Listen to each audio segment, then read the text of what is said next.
사람들은 군병 같으니 주 앞에 가신 주를 따라갑시다. 우리 대장 예수님 길을 가지고 접전하는 곳에 가신 것 보라. 믿는 사람들은 군병 같으니 앞에 가신 주를 따라갑시다. 하나님 말씀 창세기 4장 16절 17절입니다. 두 절 합도가 들어갑니다. 가인이 여호와 앞을 떠나 나가 에덴 동편 노 땅에 가했더니 아내와 동침하니 그가 잉태하여 에녹을 낳은지라. 가인이 성을 쌓고 그 아들의 이름으로 성을 이름하여 에녹이라 하였더라. 아멘. 지난 시간에 잠깐 한번 언급을 했죠. 가인의 후예가 이 땅에 남아있는다면, 이 땅에 남아있는다는 말이 이게 16장 17절에도 16절과 17절 사이에 가인이 성을 쌓다, 이런 성을 쌓는다. 그럼 당시 있는 사람들하고는 구별되는, 안 그러면 그들하고 왕래가 안 되는 그런 상태란 말이죠. 이걸 노아의 홍수 이후에도 이렇게 노아하고 살아나는 8식구 외에 가인이 후예가 살아남는다면은 살아남아서 있다면은 그것을 우리는 가인의 후예라 그렇게 하는 자리에 둔다면은 실제로 우리가 지금 현재 2021년, 2020년에도 나왔습니다만 외계인의 존재가 실존하고 있거든. 그 외계인의 존재에 노아와 구별되는 가인의 후예의 자리에서 그 자리에 둘 수 없느냐. 그렇다면 가인이 여호와 앞을 떠났는데 돌아온 가인에 대해서 우리가 접근할 때 하나님께서 가인이 여호와 앞을 떠났다고 하는 이 표현, 성경의 표현, 이것은 대대로 사람들에게 나름대로 부담입니다. 한 번 떠나면 못 돌아오나? 하나님 앞에 한 번 떠났다고 해서 떠난 것만 가지고 설교 재료로 해서 떠난 것이 당연한 듯이 받아들일 것이 아니라 자료로서 하나님 앞을 떠났지만 하나님 앞을 떠나면은 만나는 게 전부 다 거짓에 그 상황만 만나니까 이 거짓에서 돌아올 수 있는 이런 그 어떤 환경은 안 주어질까? 주어지지 않는가? 그런 걸 우리가 기대를 이 창세기 가인의 그 하나님 떠난 그 가인의 모습에서 이런 기대를 우리는 해볼 수 있다는 거지. 해보는 가능성을 둔다는 거지. 외계인이 있다면은 하나님을 떠났던 가인이 돌아왔다. 요거 자체를요, 우리는 예수 그리스도 오시는 것을 준비하는 2012년 인류 종말 시대라고 하는 이 공칙연도에서 우리는 외계인이라 해서 멀리하려고 전혀 별개의 내용으로 보려 하지만은 성경에서 가인의 후예에서 남겨진 사람으로 보겠다. 또 혹은 외계인이 이제 증거를 한번 해봐야 되겠지만 앞으로 그건 아직까지 안 했습니다만은 멀리 태양계 은하계 밖에 있는 어떤 은하계 속에서의 외계인으로서 현재 지구에 출몰하고 있다라고 한다면 그것은 우리 인간들에게 가인의 위치에서 하나님 앞에 돌아온 가인의 위치에서 인류야, 인간들아, 이제 예수님 오실 때 얼마 안 남았으니까 돌아오라, 하나님 앞에 돌아오라, 그 명령을 하는 하나의 그 위치로 우리가 본다. 그래서 가인이 여호와 앞을 떠났던 그 가인이 하나님 앞에 돌아오는 것에서는 거짓 행위에 대한 철저한 어떠한 고민을 한 개인의 모습, 내 모습이 그러한데 가인이 늘 오죽하겠느냐. 그래 시편 119편 29절 104절 128절 163절의 말씀을 같이 한번 읽는 겁니다. 거짓행위를 내게서 떠나게 하시고 주의 법을 내게 은혜를 베푸소서. 104절 주의 법도로 인하여 내가 명철케 되었으므로 모든 거짓행위를 미워하나이다. 128절 그러므로 내가 범사에 주의 법도를 바르게 여기고 모든 거짓행위를 미워하나이다. 163절 내가 거짓을 미워하며 싫어하고 주의 법을 사랑하나이다. 뜬금없이 창세기 4장 16절 17절에서 여호와 앞을 떠났던 가인이 하나님께 돌아온다 하는 이 발상을 2000년 전에 예수님이 오셨으면 우리는 감히 할 수 있다. 볼 수 있듯이 오늘날 대한민국이라고 하는 이 대한민국이 하나님 앞에 선지자의 위치에 설 것을 요구하고 있다. 이런 주장이에요. 서도 피차간에 뜬금없는 건 다 똑같아요. 그러나 이것은 하나님 앞에 절대 이거는요, 성경에 없는 내용이라고 해서 하나님 앞에서 말하지 못할 내용은 분명히 아니잖아요. 이승만 대통령이 선지하라. 정광훈 목사가 선지하라. 대한민국 국민들이 선지자로서의 위치로 가지고 전 세계 앞에서 쓰임받기를 바라는 하나님의 뜻이 있어서 하나님은 대한민국에 이승만 대통령을 세우시고 정광훈 목사를 세우셨다. 정광훈 목사는 지금 살아있는 사람이다.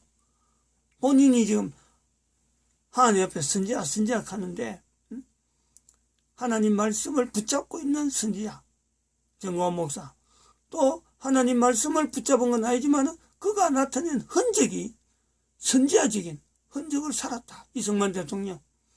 이런 두 사람의 위치가 있는 대한민국 국민들이 선지자라고 하는 성경에 나오는 하나의 하나님의 쓰시는 사람의 직분에 전 인류를 향해서 하나님께서 지금 대한민국을 쓰시고자 원한다 하는 요구를 지금 받고 있단 말이야. 국민들은 뜬금없어요. 뭐냐 이거. 선지자는 뭐며? 왜 우리가 선지자 위치를 해야 돼? 응? 그리고 도대체 2012년에 그 연대는 뭐야? 하는 이런 의문들이요. 뭐 줄줄이 나올 수가 있죠.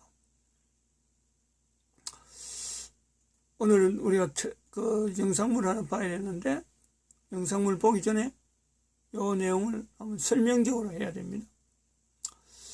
4월달에 들어가고 부활절 신앙 회복하자. 그래서 4월 14일 날 정광훈 목사 대민주노총 전쟁 선포를 했습니다. 대민주노총. 그리고 4월 18일 날 그렇죠. 미국이 대한민국의 복음 통일을 위해서 지금 활동하고 있는 기념일이다. 4월 18일 주일이죠. 그래서 한 주일 지난 주간에 이번 지난 주간입니다. 이스라엘이 한반도에 동북아 공존 체제에 동참되어지는 이런 자료가 나왔다네. 이런 자료. 그래서 동북아 공존 체제가요. 이제 이거 표면상으로 나오게 돼 있어요. 지금까지 유아수만 주장하는 동북아 공존 아니었습니다. 공존 체제였어요. 근데 이스라엘이 개입한다. 이스라엘이 요 동북아 공존 체제를 현재화하는 하나의 진행이 있다. 그리고 또 하나 똑같은 자료입니다. 25일 날 나타났던 이 자료. 이 똑같은 자료에 두 번째 내용이 뭐냐면 같은 자료인데 하나 더 본다는 거죠. 유대 자료, 유대 자본. 이거는 이스라엘 사람들, 팔레스타인에 있는 나라가 이스라엘이지만 팔레스타인에 있지 않는 유대인들이 전 세계에 흩어져 있는 이 유대 자본이 한반도에 유입된다. 그 자료를 공개하는 날로 어제 4월 27일 새벽에 이걸 선포를 했습니다. 이 분리합니다. 같은 자료인데 동북아 공존 체제의 이스라엘이 같이 동참하는 내용과 또 같은 자료를 가지고 여기는 또 별도로 유대 자본이 한반도에 유입된다. 이 내용을 한 자료에서 같이 설명을 하려고 합니다. 한번 보시죠. 유튜브입니다. 국토 전략입니다. 국토 전략. TV. 최근 유대인들이 대한민국의 새로운 영토를 주려는 최근 상황. 요거예요.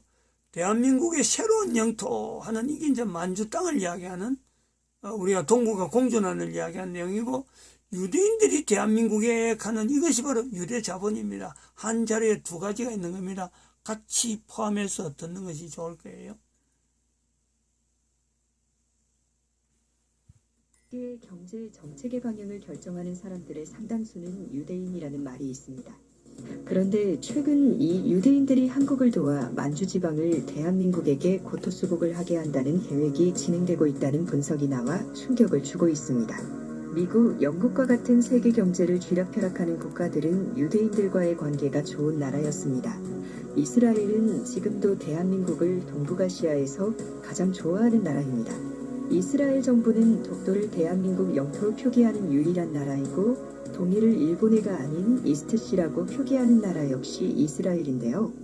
그런데 놀랍게도 최근 들어 유대계 엘리트들 사이에서 만주를 대한민국에 의해 컨트롤될 수 있게 할 수 있으며, 이를 진행시킬 것이란 분석이 나와 충격을 주고 있습니다. 국토전략TV. 세계사의 방향은 유대계 엘리트들에 의해 결정된다는 말이 나옵니다. 유대인들은 어린 시절부터 특유의 교육을 통해 가장 독창적인 아이디어와 창의적인 민족이 돼서 사실상 세계의 경제, 문화, 정치를 주도하는 민족입니다. 그런데 놀랍게도 이들이 대한민국과 손을 잡으려 한다는 분석이 나옵니다. 만주는 보거계획이라는 프로젝트에 의해 유럽계 유대인들이 살도록 만들어질 땅이었습니다. 당시 만주는 동아시아에서 가장 현대적인 도시계획을 갖고 있었으며, 마치 오늘날의 미국처럼 새로운 정치, 경제, 문화가 만들어질 수 있는 이상국가를 만들려는 계획을 가졌었는데요. 바로 이것은 당시 세계를 집어삼키려 했던 일본 제국에 의해 진행됐던 계획입니다. 일본은 제2차 세계대전 이전까지 유대계 자본을 바탕으로 급속하게 성장했습니다. 그들은 세계 정치 경제를 쥐락펴락하는 유대인들의 힘을 알고 친해지기 위해 노력했습니다. 심지어 일본은 당시 텅텅 비어있던 만주의 유대인들만의 국가를 만들려는 노력을 했습니다. 바로 유대인들을 친일 성향으로 만들어서 자국의 이익을 극대화하고자 하는 노력을 했던 것입니다. 이와 관련돼서 지금도 만주와 가까운 러시아 연해주 지방에는 러시아에서 유일한 유대인 자치주라는 별도의 행정구역이 있습니다. 그러니까 한반도 바로 위쪽에 진짜 또 다른 이스라엘이 만들어질 뻔했던 것입니다. 이렇게 친유대주의적이었던 일본이 갑자기 제2차 세계대전을 앞두고 파시즘성 격의 독일, 이태리와 같은 주축국과 동맹관계를 맺으면서 이 계획들은 모두 철폐됐고, 일본의 친유대주의 성향의 정치인들은 실각하거나 정계에서 배제됐습니다. 결국 일본은 반유대주의 국가로 낙인찍혀 제2차 세계대전에서 두 방의 핵폭탄을 맞고 국가가 패망하는 지경에 이르게 됐습니다. 그런데 최근 일부 국내 엘리트층 사이에서는 유대계 엘리트들을 한국에 오게 해서 정치, 경제, 문화계의 많은 교류 증진을 도모하는 시설을 만들기 위한 움직임이 포착되고 있습니다. 사실 이러한 시설들은 주요 선진국들 사이에서는 있어왔던 시설이지만 대한민국에서는 하나도 없는 시설들입니다. 지금의 세계를 좌지우지하는 이스라엘, 유대계 엘리트 집단들과 친밀한 관계를 맺는 나라들은 모두 강력한 성장세를 이뤄왔고, 반유대주의 국가는 쇠락의 길로 접어들었던 역사는 세계사의 주요 역사 흐름에서 살펴볼 수 있는 요소입니다. 이 때문에 최근 한국 내에서 불고 있는 친유대 감정은 한국의 미래에 매우 긍정적인 방향이 될 것이라는 분석이 나옵니다. 특히 최근 미국, 영국을 중심으로 해서 강력하게 성장하는 중국을 여러 개의 민주주의 국가로 독립시키는 것이 옳다는 아젠다가 만들어지고 있는 상황입니다. 하지만 이러한 민주주의 국가가 탄생한다고 하더라도 민주주의 정치 시스템과 행정이 이식돼야 하는데, 그 중에 가장 적합한 국가가 대한민국이라는 것입니다. 한국이 친유대 성향의 분위기와 또 한미동맹이 강력하게 유지된다면 우리나라의 고구려, 발해 고조선의 역사 현장이자 우리 민족의 뿌리가 됐던 지역을 다시 되찾을 수 있는 가능성이 높을 것이라는 분석이 나옵니다. 영국은 쬐끄만한 나라지만 자신들보다 몇 배 큰 나라를 통치했습니다. 영국은 좋은 정치 행정을 갖고 있는데 더해서 막강한 유대계 자본, 엘리트를 등이었고, 수십억 인구의 인도라는 거대한 나라를 수백여 년 통치했었던 역사가 있습니다. 일각에서는 한국처럼 인구와 국토 면적이 적은 나라가 거대한 만주 땅을 통치할 수 있을까 우려합니다. 실제 지금 만주 지역의 인구는 약 1억여 명에 달해 5천만 명의 대한민국과 인구적으로는 아주 큰 차이가 납니다. 하지만 영국처럼 대한민국의 훌륭한 정치행정제도 그리고 세계 정치를 쥐락펴락하는 유대계 엘리트들과의 네트워크가 유지된다면 대한민국의 국력은 더욱 강력해질 수 있다는 분석이 나옵니다. 제2차 세계대전 이후 일본은 친유대 성향의 국가로 많이 돌아섰지만 과거 주축국이었던 독일과 협력했던 역사가 있어 이스라엘과 유대계 엘리트들은 일본을 신뢰하지 못합니다. 그럼에도 일본은 유대인들과 깊은 네트워크를 만들기 위해 일본 내에 많고 다양한 유대인 관련 시설과 호텔, 커뮤니티 시설 등을 만들어서 일본이 세계에서 유리한 포지션을 취할 수 있도록 다방면에서 노력 중인 상황입니다. 이렇게 일본의 노력이 있었음에도 최근에 일본은 다시 파시즘적 성향이 감지되고 있고 아직까지 일본을 움직이는 세력 중에서는 극우주의 성향이 강해 유대계 엘리트들의 혐오감을 사고 있는 상황입니다. 수많은 유대계 금융 엘리트들 사이에서는 이미 한국은 떠오를 국가이자 일본은 망해가는 국가로 묘사하며 한국에 깊은 관심을 가지고 있습니다. 일부 음모론자들은 그들을 사탄처럼 묘사하며 반유대주의를 선동하는 경향이 있습니다. 하지만 유대계 엘리트들의 외면을 받은 나라는 오래가지 못할 뿐 아니라 빠른 경제적 파멸을 맞았던 역사가 있습니다. 그런데 놀랍게도 최근 유대계 엘리트들이 중국 그 중에서도 만주 지방을 다시 한국 민족에게 돌려줄 계획이 있다는 분석이 나옵니다. 중국은 유대계 엘리트들의 미운털이 제대로 박혔다고 하는데요. 그 이유는 바로 이란 때문입니다. 이란은 이스라엘에게 가장 위협이 되는 국가입니다. 이란에서는 이스라엘을 작은 사탄, 미국을 큰 사탄으로 규정지어 반드시 멸망시켜야 할 국가로 지정해 놓은 상황입니다. 이란은 오랜 기간 핵폭탄을 개발 중인 나라로 핵 개발이 완료될 경우에는 이란과 가까운 이스라엘에겐 매우 위협적인 상황에 놓이게 되는 것입니다. 이 때문에 이스라엘과 미국에서는 이란과 친밀한 외교를 갖는 국가를 매우 견제하는 상황입니다. 그런데 중국은 오랜 기간 이란의 공을 들여온 나라로서 2021년에 들어서 중국은 이란과 전략적 동반자 관계 협정을 맺었습니다. 사실상 중국과 이란은 동맹관계와 같은 관계가 되고 있는 상황입니다. 중국은 이란으로부터 안정적인 원유 공급을 받고 중국은 이란에 무기나 공산품 등을 공급해주게 될 것으로 분석됩니다. 이 때문에 세계 경제 정책을 좌지우지하는 유대인들은 중국을 여러 개의 작은 민주주의 국가로 독립시키길 원하며 이러한 정책적 아젠다를 세계적으로 힘을 갖고 있는 미국, 영국 등의 국가의 핵심 정책이 되도록 했다는 분석은 놀라움을 주고 있습니다. 특히 그들에게 한국은 핵심 국가입니다. 일본이 성장하는 것보다 한국이 일본 이상으로 성장하는 것을 요구받고 있습니다. 한국은 단 한 번도 반유대주의 감정이 일어났었던 적이 없으며 오히려 일제시대 항일투쟁의 자금을 유대인들로부터 받아왔고 한국전쟁 이후 주요 근대사적 사건마다 유대인들의 도움이 있었습니다. 세계에서 반유대주의 성향이 없는 나라는 대한민국이 유일한 상황인 것인데요. 반면 일본은 제2차 세계대전 때부터 반유대주의에 편에 섰었기 때문에 한국이 인구 2억 규모의 부강한 국가로 만들어지는 것이 유대인들에게는 매우 유리한 것으로 분석됩니다.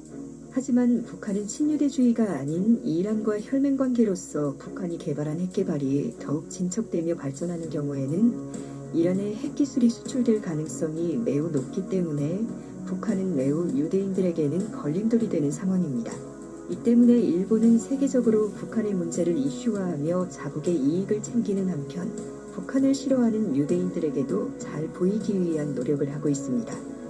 이런 상황 속에서 대한민국이 북한의 핵개발을 용인한다거나 친북한 친중국 성향의 국가가 돼버린다면 대한민국의 운명은 불투명해질 수 있다는 분석은 충격을 주고 있습니다.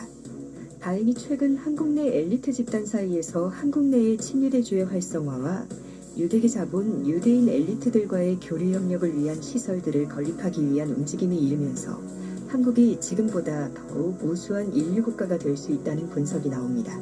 유대인들은 한국을 미국 다음 가는 국가가 되는 것을 바라고 있다고 합니다. 실제 유대계 자본이 소유한 금융기관에서는 이러한 보고서와 시나리오, 플랜을 가지고 있으며 한민족을 세계의 가장 대단한 열강국가로 떠오르게 하기 위해 내부적으로 노력하고 있다는 이야기도 들리고 있습니다. 특히 한민족의 뿌리가 된 역사인 고구려, 고조선의 역사 현장인 고토를 수복하는 데에 유대인들이 결정적인 도움을 줄 것이라는 분석은 큰 충격을 주고 있습니다. 중국의 지형 지도를 살펴보면 만주 땅은 중국에서 두 번째로 넓은 평야지대입니다. 중국 대부분의 땅은 산악지형으로 돼 있어 인구와 대비해서 식량 생산이 충분하지 못한 국가이기 때문에 만주 땅은 매우 전략적으로 주요한 포지션을 갖고 있습니다. 그러나 만주 지역이 별도의 민주주의 국가로 독립하여 대한민국과 병합되는 상황이 일어나게 된다면 한국은 농산물 수출로 막대한 무역 수지를 볼 수 있어 마치 미국과 같이 영토가 광대하면서도 부강한 국가가 될 수 있다는 분석이 나옵니다. 현재 만주 땅은 사막화의 위협에 노출돼 있습니다. 이러한 상황 속에서 대한민국의 조림 기술과 치수 관리 기술이 도입된다면 만주 지역의 녹화와 사막화 방지가 이루어질 수 있을 것으로 분석됩니다. 한민족의 고토를 회복하게 될 경우에는 기존 한반도의 도시들에도 큰 활력이 있을 것으로 분석됩니다. 만주 지역은 해안가와 많이 떨어져 있어서 현재 한반도의 항구 도시들은 물동량이 더욱 크게 증가할 것이고 한반도와 만주 지역은 더욱 활기가 있는 땅이 될 것으로 분석됩니다. 국토전략TV 오늘은 이것으로 마칩니다. 시청해주셔서 고맙습니다.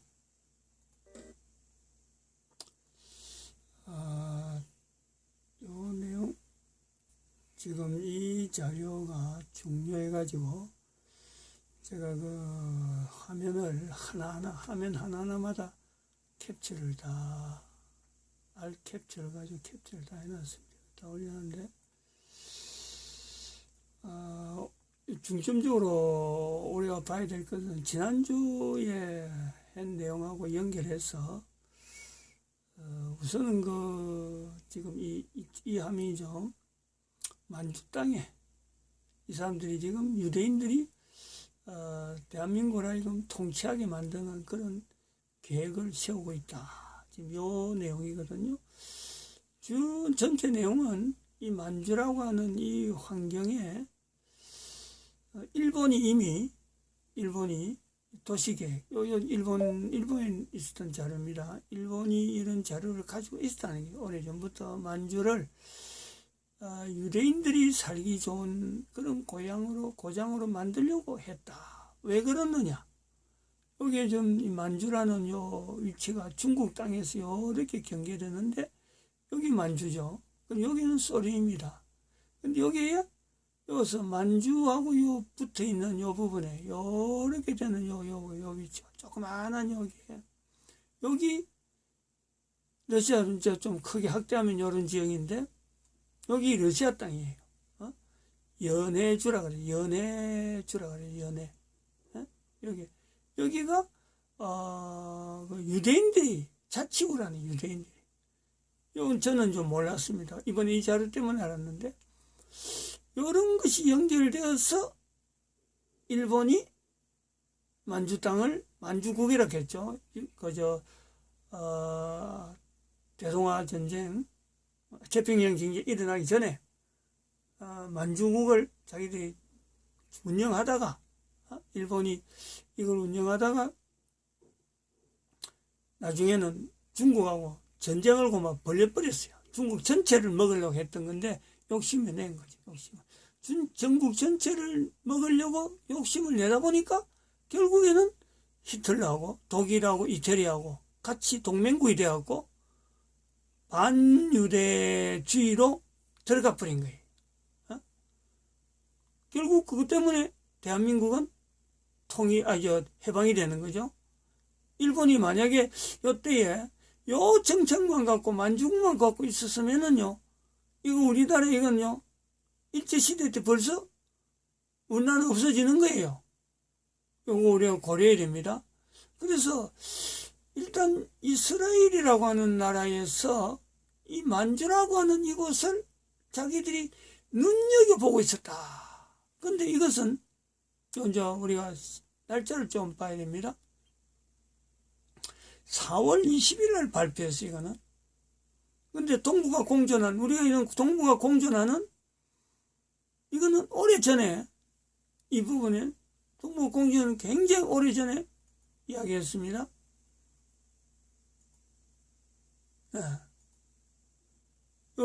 미군이 지금 올라가고 있다.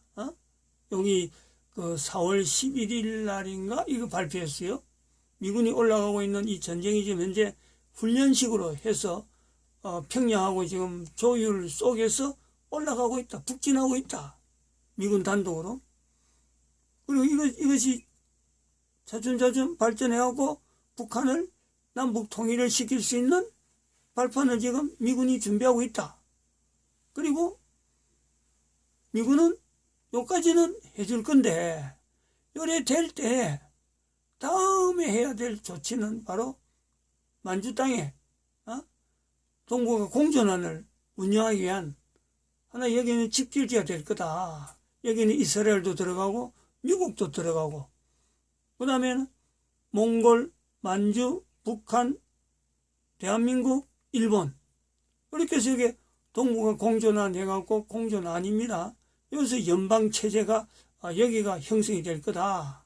미국의 제도가 좋으니까 미국이 들어올 거다. 미국 제도가 여기까지 왔으니까 이제 뭐 미국 제도가 여기 연방제도한테 너무너무 적합할 거다 하는 내용을 말씀했는데 이게 18일 날 했잖아요. 18일 날 4월 11일은 올라가는 거로 했고 그 다음에 18일은 이 올라가서 연방체제가 형성될 거다 하는 것을 설명했단 말이죠. 그런데 20일 날 그 자료가 나온 거예요. 그래서 이 동북아 공전체제는요 굉장히 빨리 가시적으로 지금 진행이 되고 있다. 이 내용이에요. 이것이 이스라엘이 개입된다는 것이 구체적으로 아까 그렇게 지도에 나와 있는 내용으로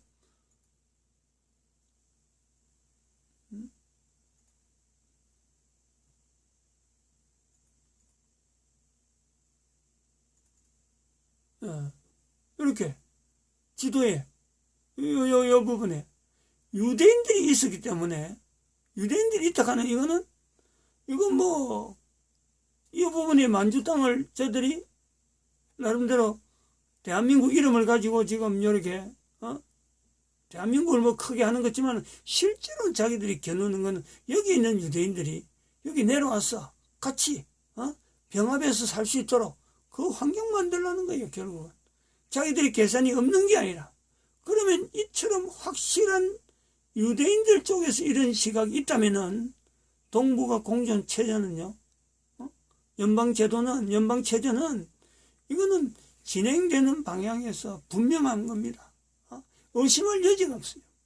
이것이 연방체제로서 보는 하나의 연방체제가 형성되는 데서 보는 요 자료고, 그 다음에는 또 뭐냐면 두 번째 우리가 봐야 될 것은 유대 자본이 들어온다는 거죠. 유대 자본. 돈입니다. 돈. 전 세계에 흩어져 있는 유대인들이 가지고 있는 자본. 로스차일드 가문만 해도요. 로스차일드 가문에서 로스차일드가 해서 여러 가지 집안들이 한 3가지, 4가지가 갈라지는데 그들만 모아놓은 돈만 해도요.